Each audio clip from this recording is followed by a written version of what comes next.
मल्लिकार्जुन खड़गे जी, केसी वेणुगोपाल जी, रंधावा जी, अशोक गहलोत जी, गोविंद सिंह दोतासरा जी, सचिन पायलट जी, जितेंद्र सिंह जी, दिग्विजय सिंह जी, जयराम रमेश जी, हरीश चौधरी जी,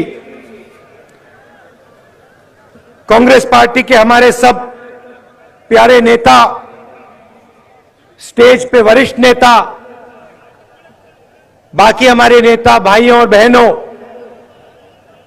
प्यारे कार्यकर्ताओं,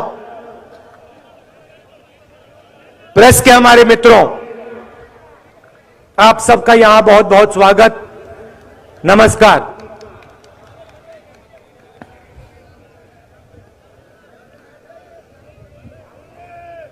अब 100 दिन से ज्यादा हो गए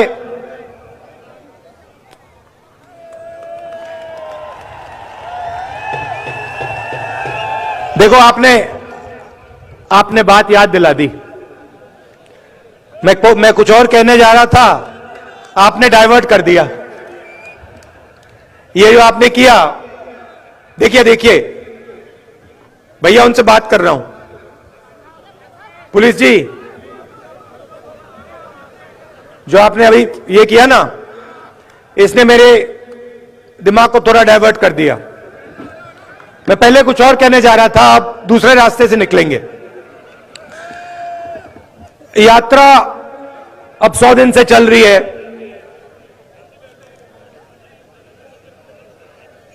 केरला, कर्नाटक, आंध्रा, तमिलनाडु, मध्य प्रदेश, राजस्थान, अलवर। रास्ते पे कभी कभी, जैसे मैंने यहां बोला, प्रेस के हमारे मित्रों, मुझे रास्ते पे अपने दूसरे प्यारे मित्र भी मिल जाते हैं। आमतौर से वो बीजेपी के ऑफिस के ऊपर खड़े होते हैं। मैं निकलता हूं, वो ऐसे खड़े रहते हैं।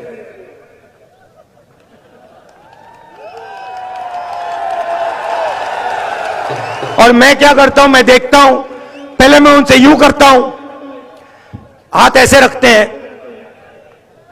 राहुल गांधी को वेव नहीं कर सकते, करना चाहते हैं मगर अलाउ नहीं है। मैं थोड़ा और करता हूं, फिर उनमें से एक दो यहां से हाथ हिला के यूं कर देते हैं, और फिर मैं आमतौर से जो आपने मुझे किया मैं करता हूं। कभी कभी वो देख के ऐसे करते हैं कि बात नहीं कर सकते ना, आते नहीं है, मना है।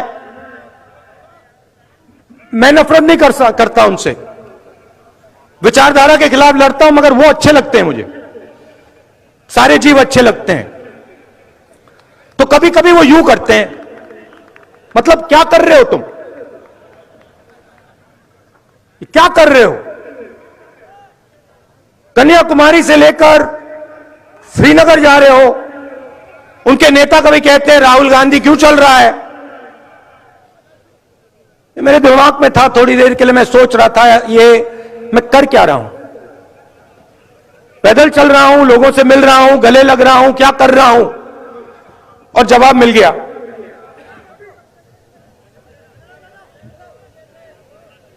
उनके जो कार्यकर्ता हैं, जो मुझसे यूं करते हैं, क्या कर रहे हो, उनके लिए जवाब।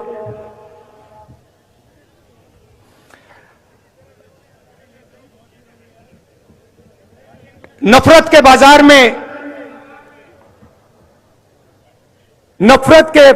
में मोहब्बत की दुकान खोल रहा हूं।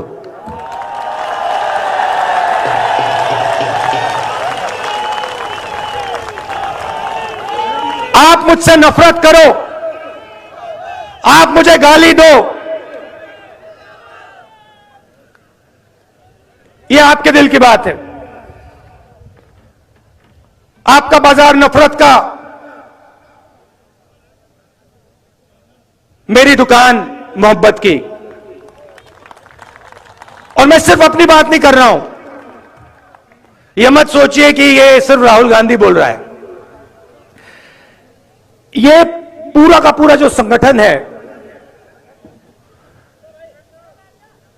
जिसने इस देश को आजादी दी, हम कौन होते हैं? महात्मा गांधी जैसे लोग, जवाहरलाल नेहरू, सरदार पटेल, अंबेडकर जी, आजाद, इन सब ने नफरत के बाजार में मोहब्बत की दुकान खोली थी। यही हम करते हैं। तो यह है मेरा जवाब बीजेपी के सब लोगों को, आइए आप भी नफरत के बाजार में मोहब्बत की दुकान खोलना शुरू कीजिए। अंत में आपको करना पड़ेगा, क्योंकि हमारा धर्म, हमारा देश मोहब्बत का देश है, नफरत का नहीं है।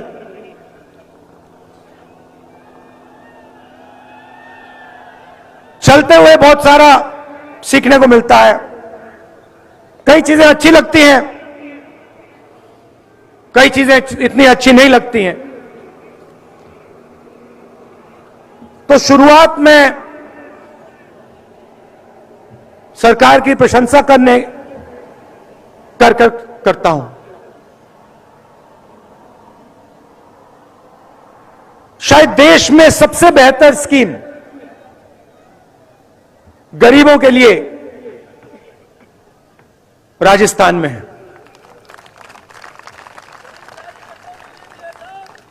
देखिए, मैं प्रशंसा कर रहा हूं, मैं फिर बुराई भी करूंगा, सच बोलूंगा मैं। तो चलते हुए महाराष्ट्र में, बाकी स्टेट्स में रास्ते पे लोग मिलते थे, कहते थे हमारे को किडनी का ट्रांसप्लांट करवाना है, पैसा नहीं है। स्टेंट लगवाना है, पैसा नहीं। मैं पूछता था कितना पैसा लगेगा? 50 लाख रुपए लगेंगे। हमारे पास नहीं है, हम किसान हैं, कहां से आएगा? सब जगह यह होता था। अजीब सी बात है, राजस्थान में यह नहीं हो रहा है।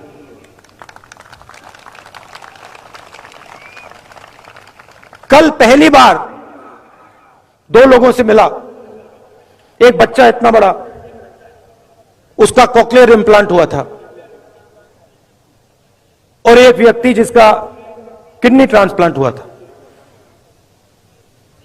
और दोनों ने मैंने पूछा कितना पैसा लगा? फ्री में हुआ, मुफ्त में हुआ। तो चिरंजीवी स्कीम ने लाखों लोगों के दिल से डर मिटाया है, तो इसकी प्रशंसा करनी पड़ेगी। और ये पूरे देश को स्कीम रास्ता दिखा सकता है। हमारे विपक्ष के नेता जो हैं, बीजेपी के नेता हैं, जहां भी जाते हैं अंग्रेजी के खिलाफ बात करते हैं। स्कूलों में अंग्रेजी नहीं होनी चाहिए, बंगाली होनी चाहिए, हिंदी होनी चाहिए, मगर अंग्रेजी नहीं होनी चाहिए। कभी आप एक काम कीजिए, ये जो नेता कहते हैं कि अंग्रेजी नहीं होनी चाहिए, उनके पास जाइए, उनसे पूछिए भैया आप ये बात तो अच्छी कर रहे हो, मगर आपका बेटा कौन से स्कूल में जाता है? क्या इंग्लिश मीडियम में जाता है? हां या ना? हां। इनके सारे के सारे बच्चे अमित शाह जी से लेकर इनके सब चीफ मिनिस्टर के बच्चे, सब एमपी के बच्चे, सब एमएलए के बच्चे, सारे के सारे इंग्लिश मीडियम स्कूल में जाते हैं और भाषण देते हैं कि भैया अंग्रेजी किसी को बोलनी नहीं चाहिए। ये नहीं चाहते हैं कि हिंदुस्तान का गरीब, किसान का बेटा, मजदूर का बेटा अंग्रेजी सीखे। इसका कारण है क्योंकि वो चाहते हैं कि आप बड़े सपने ना देखो, आप खेत में से ना निकलो, आप मजदूरी से बाहर ना निकलो। इसीलिए ये आपसे कहते हैं अंग्रेजी मत पढ़ो। मैं ये नहीं कह रहा हूं कि हिंदी नहीं पढ़नी चाहिए, जरूर पढ़नी चाहिए, तमिल पढ़नी चाहिए, हिंदी पढ़नी चाहिए, मराठी पढ़नी चाहिए, सब हिंदुस्तान की सब भाषाएं पढ़नी चाहिए। मगर अगर आप बाकी दुनिया से बात करना चाहते हो, चाहे वो अमेरिका के लोग हों, जापान के लोग हों, इंग्लैंड के लोग हों, तो वहां हिंदी काम नहीं आएगी, वहां अंग्रेजी ही काम आएगी। और हम चाहते हैं कि हिंदुस्तान के गरीब से गरीब किसान का बेटा एक दिन जाकर अमेरिका के युवाओं से कंपटीशन करे और उसी की भाषा में उसे हराए। यह हमारा दृष्टिकोण है। इसीलिए यहां पे मुझे बहुत खुशी हुई है कि 1700 इंग्लिश मीडियम स्कूल शुरू किए गए हैं और 10,000 अंग्रेजी के टीचर रिक्रूट हुए हैं। अशोक गहलोत जी, यह कम है, यह कम है। राजस्थान के हर बच्चे को इंग्लिश की अपॉर्चुनिटी मिलनी चाहिए। हर बच्चे को लगना चाहिए कि मैं हिंदी सीख सकता हूं, मैं अपनी मातृभाषा सीख सकता हूं, मगर मैं पूरी दुनिया के साथ कम्युनिकेट कर सकता हूं, मैं पूरी दुनिया के साथ बातचीत कर सकता हूं। अगर मुझे जरूरत पड़ी तो अमेरिका में जाके मैं हिंदुस्तान का झंडा लहराऊंगा। तो यह भी आपने काम बड़ा अच्छा किया है। तीसरा काम जो मुझे बहुत अच्छा लगा, आपने महिलाओं को सैनिटरी नैपकिन देने का काम किया और जो उनको पहले कष्ट होता था आपने उसको मिटाया। यहां जो पुरुष हैं इनको ये छोटी सी बात लगती है, मगर इस बात को महिलाएं समझेगी ये छोटी सी बात नहीं है, ये बहुत बड़ी बात है। तो इसके लिए भी मैं आपको धन्यवाद करता हूं। मनरेगा स्कीम जो गांव में होता था उसको आप शहर में लाए, उससे भी राजस्थान के युवाओं को जबरदस्त फायदा हो रहा है। बाकी स्टेट्स में जब यात्रा निकलती थी ओल्ड पेंशन स्कीम के नारे चलते थे, यहां पे यही नारा नहीं सुनाई देता। आपने यहां ओल्ड पेंशन स्कीम लागू कर दी, तो आपने विकास का काम बहुत अच्छा किया है। मगर यात्रा में एक और चीज देखने को मिली। पहले प्रशंसा की थी, अब थोड़ी कड़ी बात बोलता हूं। यात्रा में एक रस्सी है, रस्सी के अंदर सारे के सारे सीनियर नेता हैं, रस्सी के बाहर हमारे लोकल बॉडी के नेता, जिला परिषद के नेता, प्रधान और कांग्रेस पार्टी का आम कार्यकर्ता। इस रस्सी को तोड़ना पड़ेगा। मतलब जो हमारा कार्यकर्ता है, जो हमारा लोकल बॉडी का नेता है, उसकी भी आवाज सरकार में सुनाई देनी चाहिए, सरकार के ऑफिसेज में सुनाई देनी चाहिए। और उससे भी जरूरी जो राजस्थान का आम नागरिक है, उसकी भी आवाज राजस्थान के हर ऑफिस के अंदर सुनाई देनी चाहिए। अब मैंने आपको एक बात बताई, मैं सुझाव भी दे देता हूं, पता नहीं आपको अच्छा लगे या नहीं। डिसीजन मेरा नहीं है, डिसीजन खारगे जी का है, मगर मैं यहां सामने रख देता हूं। देखिए, 3500 किलोमीटर हम चले, चलने से फायदा होता है या नुकसान? क्या क्या फायदे मिलते हैं? हाँ, क्या क्या फायदे मिलते हैं? सबसे पहले देखिए, वजन कम हो जाता है, पेट गायब हो जाता है, सही, ठीक है। एक्सरसाइज हो जाती है। ये जो 3 सबसे बड़ी बीमारी हैं, कोलेस्ट्रॉल, शुगर, बीपी, इनका इलाज हो जाता है, अपने आप हो जाता है, सही बात। तो मेरा यह सुझाव है, और इससे सबका फायदा होगा। जैसे ये भारत यात्रा जो है, ये एक सोच है, ये एक यात्रा नहीं है। ये एक सोचने का तरीका है, देश के लिए ये एक विजन है।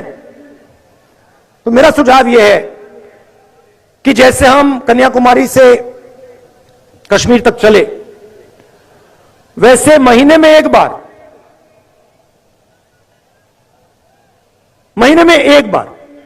पहले मैंने सोचा हर 15 दिन, मगर अब मैं कह रहा हूं महीने में एक बार कर लो।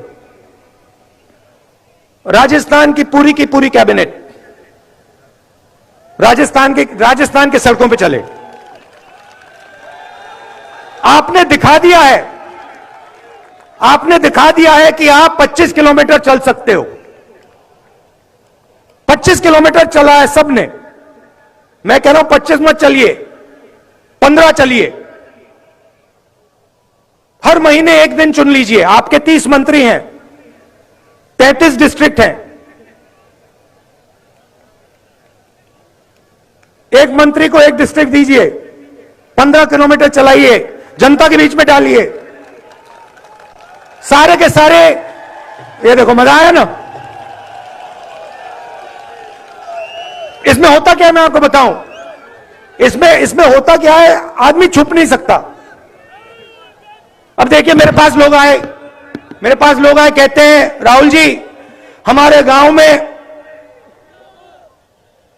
फ्लोराइड, पानी में फ्लोराइड है। अगर पूरी राजस्थान की सरकार महीने में एक बार, मैं हर रोज नहीं कह रहा हूं, महीने में एक बार चल ले, तो जो भी लोगों की कठिनाई होगी वो यात्रा में आकर आपके पास सीधा आ जाएंगे और आप उनकी मदद कर पाओगे। बात वहां नहीं रुकती, आपकी फिटनेस बढ़ जाएगी, शुगर की बीमारी खत्म हो जाएगी, अस्पताल जाने की जरूरत नहीं होगी। तो ये मेरा सुझाव है, खारगे जी के लिए सुझाव है, गहलोत जी के लिए सुझाव है। अगर ये करना चाहें, मुझे लगता है इससे कांग्रेस पार्टी का, राजस्थान का और हमारे सब नेताओं का फायदा होगा। क्या लगता है आपको? सही बात है।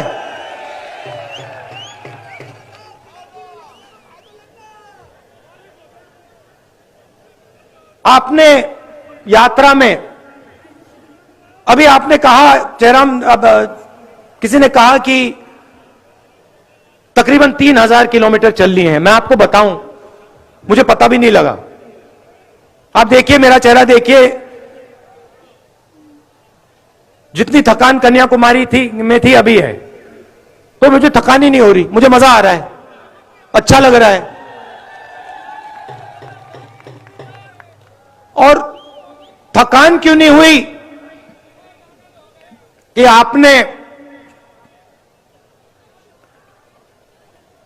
आप मोहब्बत की दुकान में आए, आप आए, आप मिले, आप गले लगे और आपने हम सब की, सिर्फ मेरी नहीं, हमारे सब नेताओं की, सब कार्यकर्ताओं की मदद की। आपने कहा कि ये जो कर रहे हो, भारत जोड़ो यात्रा जो है, भारत में नफरत मिटाने का काम जो कर रहे हो, बेरोजगारी के खिलाफ जो खड़े हो, महंगाई के खिलाफ जो खड़े हो, ये आप सही कर रहे हो। और आपने पूरी अपनी शक्ति इस यात्रा में डाल दी। लाखों करोड़ लोग आए हैं। कोई लोग 3000 किलोमीटर चले, कोई 2000 चले, कोई 500 चले, कोई 10 किलोमीटर चले, कोई हर 2-3 दिन आते हैं, मगर लाखों लोगों ने हमारी मदद की।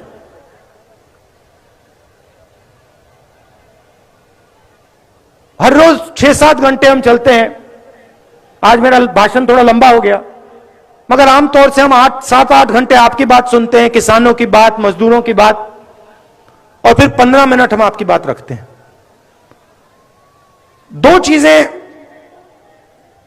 मैंने इन सड़कों पे सुनी जो मैं अशोक गहलोत जी से कहना चाहता हूं। काफी चीजें मैंने उनको बताई हैं, मगर ये 2 चीजें मुझे भविष्य के लिए महत्वपूर्ण लगी। पहली चीज ये कि जो हमारे आदिवासी भाई बहन हैं, जो ट्राइबल बिल में उनको हक दिया गया है, जमीन का जो हक दिया गया है, उसको राजस्थान की सरकार जल्दी से जल्दी 100% इंप्लीमेंट करके दिखा दे। आदिवासियों के बारे में मैंने कहा, भाषण में कहा कि बीजेपी आपसे कहती है कि आप वनवासी हो। आप वनवासी नहीं हो, आप आदिवासी हो, आप हिंदुस्तान के ओरिजिनल मालिक हो। और इसीलिए यह आपका हक है, और यह काम कांग्रेस पार्टी को राजस्थान में, बाकी देश में कर देना चाहिए। बिल बहुत अच्छा है,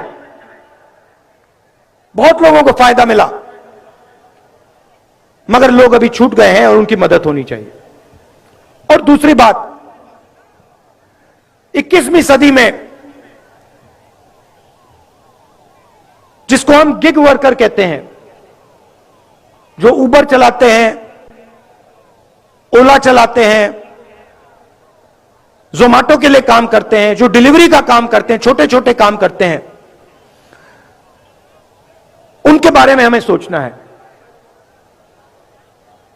जो सरकार में काम करता है उसे सरकार पेंशन देती है, उसकी रक्षा करती है, मगर जो लाखों लोग, करोड़ों लोग गिग इकोनॉमी में काम करते हैं, उनका कोई सोशल सिक्योरिटी का सिस्टम नहीं है, उनका कोई पेंशन का सिस्टम नहीं है, उनकी रक्षा नहीं होती है। तो इसके बारे में भी सरकार को सोचना चाहिए। मेरा सुझाव है कि उनके लिए सरकार एक तरीका निकाले कि उनकी भी रक्षा हो,